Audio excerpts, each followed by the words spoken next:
Hello दोस्तों। आप घर बैठे असली पैसा कमाएं। डाउनलोड करें रोज़धन ऐप। लिंक वीडियो के डिस्क्रिप्शन बॉक्स में दिया गया है। यह ऐप बहुत ही कमाल की है और इस पर आप गेम्स खेलकर, आर्टिकल्स पढ़कर और दोस्तों को रेफ़र कर कर अच्छा खासा पैसा अर्न कर सकते हैं। तो इस ऐप को अभी डाउनलोड कर लें। लिंक आपको वीडियो के डिस्क्रिप्शन बॉक्स में मिल जाएगा। हेलो दोस्तों, ब्लडी संडे यूट्यूब चैनल पर आपका स्वागत है। दोस्तों, आज फिर मैं आप सभी के लिए भूतों और शैतानों की कुछ और सच्ची डरावनी कहानियाँ लेकर आ गया हूँ। तो अगर आपको सच्ची डरावनी कहानियाँ सुनना पसंद है तो जल्दी से हमारे चैनल को सब्सक्राइब कर लीजिए। दोस्तों, हम आपके लिए हफ्ते में कई सारी सच्ची डरावनी कहानियाँ लेकर आते हैं, तो बेल आइकन को ऑल पर सेलेक्ट करना बिल्कुल ना भूलें। तो चलिए दोस्तों, पढ़ते हैं अपनी आज की कहानियों की ओर। मेरा नाम हेमंत है। ये मेरे साथ घटी बिल्कुल सच्ची घटना है। ये बात तब की है जब मैं अपने दोस्त प्रशांत की शादी में जा रहा था। रात के 7 बज चुके थे और मुझे मेरे दोस्त की शादी में पहुंचने के लिए बस से जाना था। लिहाजन मैं बस पकड़ने के लिए गांव के बस स्टेशन पर पहुंचा। जब मैं बस स्टॉप पर पहुंचा तो वहां आसपास मेरे सिवा कोई भी नहीं था। मैं वहीं बस के आने का इंतज़ार करने लगा। मैं बस का इंतज़ार कर ही रहा था कि तभी मेरी नज़र वहीं बस स्टॉप पर एक लड़की पर पड़ी। तभी उस लड़की को देखकर मैं सोचने लगा कि अरे, ये लड़की कब यहाँ पर आ गई, जबकि अभी तो यहाँ पर कोई भी नहीं था। और तो और मैं वहीं पर था और रास्ते की ओर ही देखकर बस के आने का इंतज़ार कर रहा था। तो फिर ये लड़की मेरे पलक झपकते ही अचानक यहाँ कैसे आ गई। उस लड़की ने अपना सर नीचे ज़मीन की तरफ झुका रखा था और तो और वो लड़की अरबी भाषा में कुछ बड़बड़ाए जा रही थी। मैं उस लड़की को देखकर पता नहीं क्यों डरने लगा था और फिर मेरी नज़र उस लड़की के पैरों पर पड़ी तो मैंने जो देखा वो देखकर मेरे पसीने छूट गए और मैं पसीने से लथपथ हो गया। मैंने देखा कि उस लड़की के पैर उल्टे थे और पीछे की ओर मुड़े हुए थे। वो देखकर मैं समझ गया कि ये कोई इंसान नहीं है और उस लड़की ने अपना सर नीचे की ओर झुका रखा था, इसीलिए मुझे उसका चेहरा साफ नहीं दिख पा रहा था। और फिर तभी वो लड़की मेरी तरफ बढ़ने लगी और फिर उस लड़की को अपनी तरफ आता देख मेरे रोंगटे खड़े हो गए और मैं वहाँ से भागने लगा। मगर मैं वहाँ से भाग नहीं पा रहा था। मैं एक ही जगह पर दौड़े जा रहा था और फिर तभी वो लड़की अचानक से मेरे सामने आ गई और फिर मैंने उस लड़की का भयानक चेहरा देखा। उस लड़की का भयानक चेहरा देखते ही मेरी जान हलक में अटक गई और सकपका कर मैं ज़मीन पर गिर पड़ा। मगर तभी उस लड़की ने एक झटके से मेरी गर्दन पकड़ ली और मुझे हवा में ऊपर टांग दिया। और फिर वो लड़की ज़ोर ज़ोर से हंसने लगी और उस लड़की ने मेरी गर्दन इतनी बेरहमी से दबा रखी थी कि कुछ ही समय में मेरी सांस अटकने लगी और मेरा शरीर पीला पड़ने लगा। और फिर तभी मुझे रास्ते पर बस आती दिखी और उस बस को देखकर वो भयानक लड़की मुझे ज़मीन पर पटक कर वहाँ से गायब हो गई। बस ड्राइवर ने भी उस भयानक लड़की को देखा था और उसने फ़ौरन बस रोकी और मुझे बस में बिठाकर उसने बस को फुल स्पीड में उस जगह से आगे निकाल दिया। रास्ते पर उस बस ड्राइवर ने बताया कि वो एक लड़की की भटकती आत्मा थी जिसकी इसी बस स्टॉप पर एक बस के नीचे आ जाने से मौत हो गई थी। तब से उसकी आत्मा इसी बस स्टॉप पर भटक रही है। मगर बस को देखकर वो लड़की की आत्मा गायब हो जाती है। आगे उस बस ड्राइवर ने बताया कि और जब उस लड़की की भटकती आत्मा को इस बस स्टॉप पर कोई अकेला इंसान दिखता है तब वो उस पर हावी हो जाती है और उसे जान से मारकर उसका खून पीती है। उस बस ड्राइवर की बात सुनकर मेरे रोंगटे खड़े हो गए और फिर मैंने मेरी जान बचाने के लिए उस बस ड्राइवर को धन्यवाद कहा। आगे मैं अपने दोस्त प्रशांत की शादी में पहुंचा और फिर मैंने उसे अपने साथ घटी सारी घटना के बारे में बताया। मेरी बात सुनकर प्रशांत भी बेहद ही डर गया। खैर, मैंने उसे उसकी शादी की बधाई दी और फिर अगले ही दिन मैं वापस अपने घर लौट आया। मगर इस बार मैंने बस की बजाय ट्रेन से सफ़र किया। वैसे तो इस घटना को हुए अब काफ़ी वक्त गुजर गया है, मगर आज भी उस दिन की घटना को याद करके मेरे रोंगटे खड़े हो जाते हैं। तो दोस्तों, ये थी मेरे साथ घटी बिल्कुल सच्ची घटना। दोस्तों, हमारी दूसरी कहानी हमारे ही एक व्यूअर अभिनेश ने हमें भेजी है। तो आगे की कहानी मैं आपको अभिनेश के पॉइंट ऑफ व्यू से सुनाऊंगा। मेरा नाम अभिनेश है। ये मेरे और मेरे दोस्त विवेक के साथ घटी बिल्कुल सच्ची घटना है। ये बात तब की है जब मैं और विवेक देर रात घर लौट रहे थे। रास्ते पर चलते हुए अब हम गांव के बाहर के कब्रिस्तान तक पहुंच चुके थे। कब्रिस्तान के पास पहुंचते ही मैंने मेरे दोस्त विवेक से कहा कि भाई और तेज चल, ये जगह ठीक नहीं है। मेरी बात सुनकर विवेक हंसने लगा और मुझसे बोला कि क्या यार, अव्वल दर्जे का डरपोक है तू, ये कब्रिस्तान देखकर डर रहा है? अबे भूत वूत कुछ नहीं होते। और इतना कहकर हंसते हुए विवेक ने कब्रिस्तान के सामने थूक दिया। और फिर विवेक मुझसे बोला कि देख, इस कब्रिस्तान के सामने मैंने थूक भी दिया और मैं यही हूँ। आज देखते हैं कि भूत मेरा क्या उखाड़ते हैं। दोस्तों, आपको तो पता ही है कि ऐसी जगहों पर थूकने या फिर पेशाब करने पर उसका अंजाम कितना भयानक हो सकता है। विवेक की इस हरकत से मैं बेहद ही घबरा गया और मैं समझ गया कि अब कुछ बहुत गलत होने वाला है। और फिर मैं विवेक को घसीटकर गांव ले जाने लगा। मगर अभी मैं विवेक को लेकर कुछ दूर आगे बढ़ा ही था कि तभी मैंने जो देखा वो देखकर मेरे पसीने छूट गए और मैं पसीने से लथपथ हो गया। मैंने देखा कि वो कब्रिस्तान भी हमारे साथ ही चल रहा था और फिर मैं और विवेक दोनों ही बेहद घबरा गए और पूरी जान लगाकर हम वहाँ से भागने लगे। और फिर भागते भागते मैं गांव पहुँच गया और फिर मैंने विवेक को आवाज़ देते हुए मेरे पीछे देखा तो मैंने देखा कि विवेक मेरे साथ नहीं था। वो देखकर मैं बेहद ही घबरा गया और फिर मैंने फ़ौरन सारी बात गांव के लोगों को बताई। मेरी बात सुनकर सभी गांव वाले फ़ौरन उस कब्रिस्तान की तरफ भागे। मैं भी गांव वालों के साथ कब्रिस्तान की तरफ भागा और फिर जब मैं सभी गांव वालों के साथ कब्रिस्तान के पास पहुंचा तो मैंने जो देखा वो देखकर मेरे रोंगटे खड़े हो गए। मैंने देखा कि विवेक की मौत हो चुकी है और उसकी लाश कब्रिस्तान के सामने इतनी विभत्स हालत पर पड़ी थी कि उसको एक नज़र देख पाना भी बहुत मुश्किल हो रहा था। विवेक की आंखों की पुतलियां नहीं थी और उसके मांस के लोथड़े रास्ते पर इधर उधर बिखरे पड़े थे। दोस्तों, वैसे तो इस घटना को हुए अब काफ़ी वक्त गुजर गया है, मगर आज विवेक की मौत पूरे गांव में एक रहस्य बनी हुई है। दोस्तों, आपको क्या लगता है विवेक की मौत कैसी हुई होगी? हमें कमेंट में ज़रूर बताएं। तो दोस्तों, ये थी मेरे और विवेक के साथ घटी बिल्कुल सच्ची घटना। मेरा नाम प्रकाश है। ये मेरे साथ घटी बिल्कुल सच्ची घटना है। ये बात आज से 5 साल पहले की है। मैं एक नए घर पर शिफ्ट हुआ था और उस दिन उस घर पर मेरी वो पहली रात थी। इससे पहले मैं जिस घर पर रह रहा था वहाँ पर भी मैं अकेला ही रहता था, मगर उस घर का किराया बहुत ज़्यादा था और मैं किसी सस्ते और अच्छे घर की तलाश में था। और फिर जिस घर में मैं शिफ्ट हुआ वो घर मुझे बेहद ही सस्ते दामों पर किराए पर मिल गया था। वो घर बेहद ही बड़ा था और इतना बड़ा और बेहतर घर इतने कम किराए पर मिल जाने की तो मुझे कभी उम्मीद ही नहीं थी।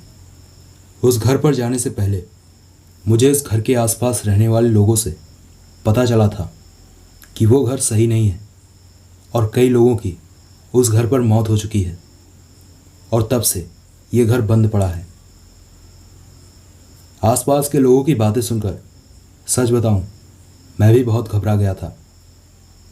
मगर मैंने उस घर पर रहने का प्लान कैंसिल नहीं किया और यही मेरी सबसे बड़ी गलती थी। उस रात जब मैं उस घर पर सो रहा था तब मुझे ऐसा लगा कि कोई मेरे ऊपर आकर बैठ गया है और फिर अचानक मेरा शरीर काफ़ी भारी होने लगा, इतना कि मैं सांस भी नहीं ले पा रहा था। और फिर तभी हड़बड़ाकर मैंने अपनी आंखें खोली तो मैंने जो देखा वो देखकर मेरे पसीने छूट गए और मैं पसीने से लथपथ हो गया।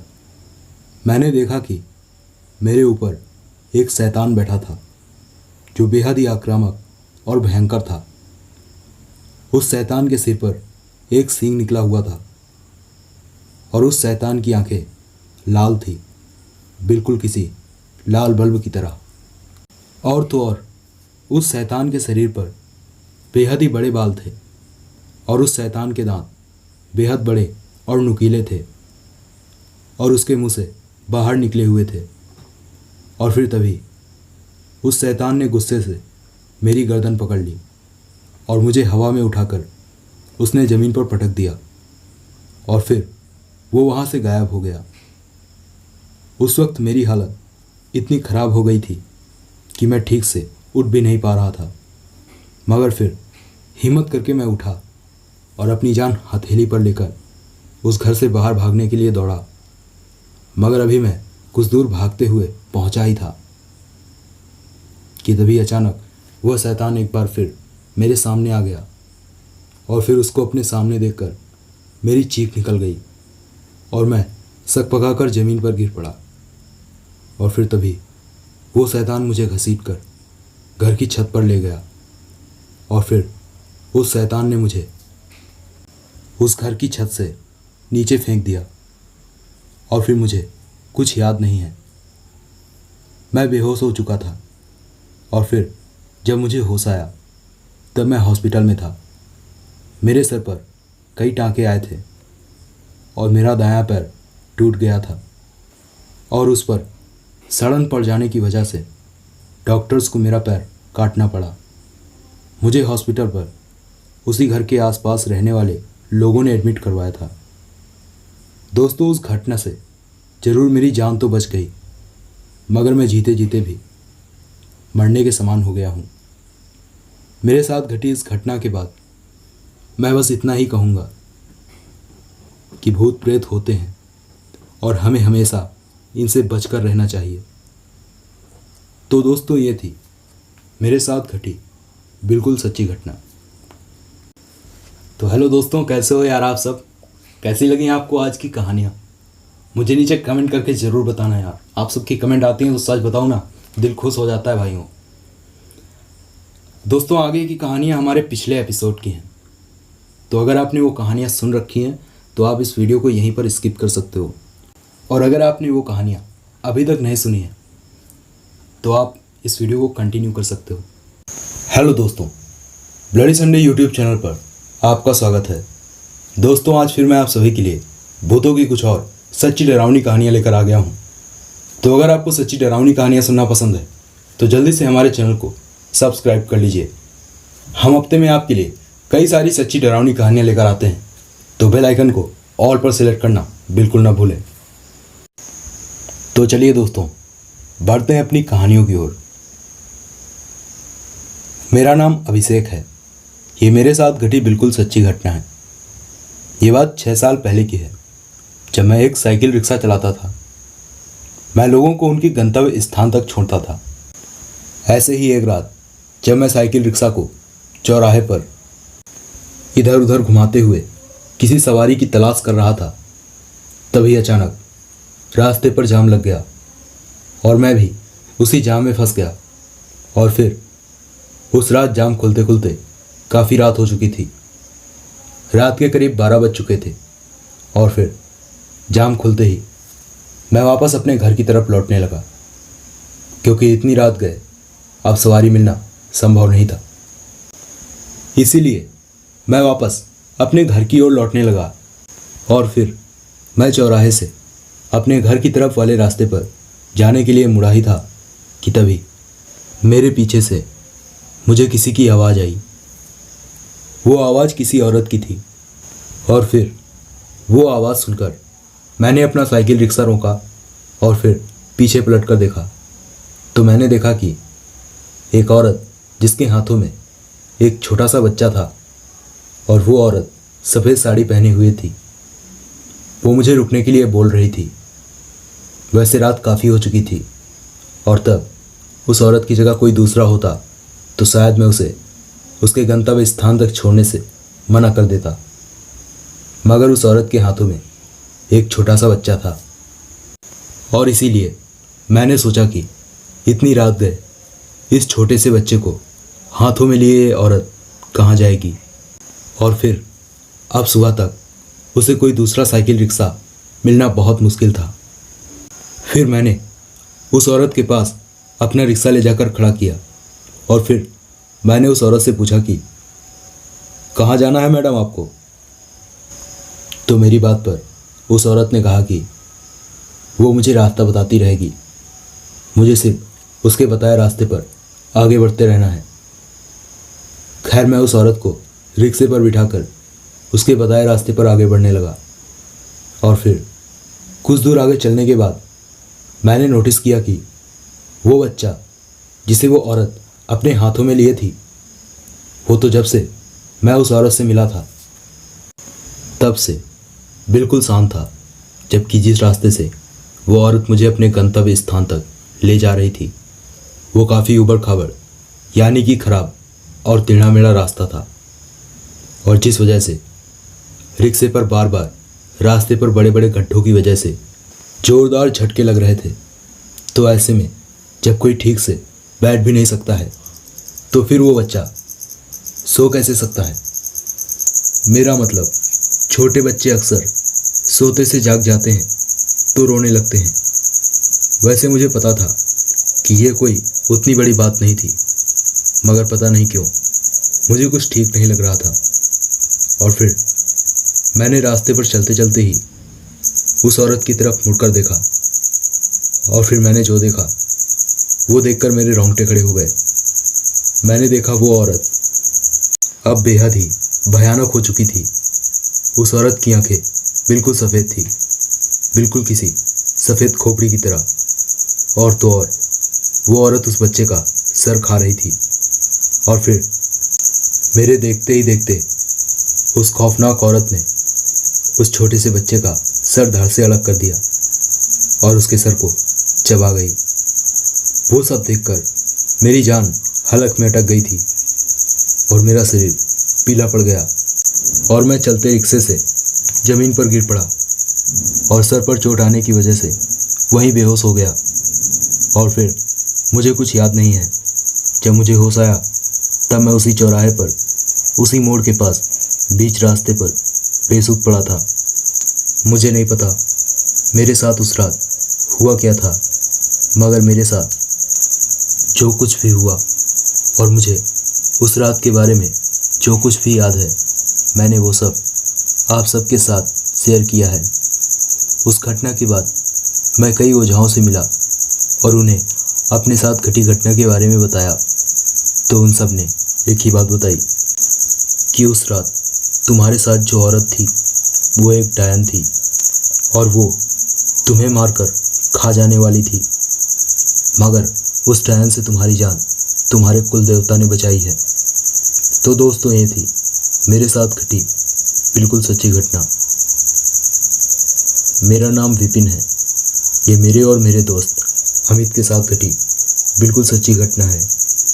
ये बात तब की है जब मैं अमित के घर देर रात पार्टी पर गया हुआ था। पार्टी में हमारे और भी कई दोस्त आए हुए थे और फिर हमने पार्टी खूब एंजॉय की। और फिर जैसे जैसे रात गहरी होती जा रही थी, हमारे दोस्त अपने अपने घर के लिए लौट रहे थे और करीब 1:30 बजे तक हमारे सभी दोस्त अपने अपने घर लौट गए और मैं उस रात अमित के घर पर ही रुक गया। उस रात अमित बेहद नशे में था, मगर मैं किसी भी तरह का नशा नहीं करता था। खैर फिर हम दोनों बातें करते हुए ज़मीन पर अपने सोने के लिए बिस्तर बिछाने लगे और फिर तभी मैंने मजाक में बोल दिया कि कहीं हमारे दोस्तों को रास्ते में भूत न मिल जाए। मेरी इस बात पर अमित जोर जोर से हंसने लगा और भूतों का मजाक उड़ाते हुए उन्हें गाली देने लगा। और भूतों को गाली देते देते ही वो नशे में छत की तरफ जाने लगा। मैंने उसे ऐसा करने से कई बार रोका और कहा कि भाई शांत हो जा, तू अभी होश में नहीं है, तुझे पता नहीं है तू क्या बोल रहा है। मगर वो तो जैसे मेरी बात सुनने को तैयार ही नहीं था और लगातार भूतों को गालियां दिया जा रहा था। और फिर तभी अचानक से मौसम बदलने लगा और जोरों से हवा चलने लगी और घर की सभी लाइटें बंद हो गईं। सिर्फ मेरे फ़ोन चार्जर की चार्जिंग लाइट जल रही थी और फिर उसी चार्जर से जलती हल्की लाल रोशनी में मैंने देखा कई सारे काले साए कमरे की खिड़की से अंदर आ गए। और फिर मेरे देखते ही देखते उन काले सायों ने अमित को चारों तरफ से घेर लिया और फिर उसके शरीर को बेरहमी से चीर फाड़ डाला।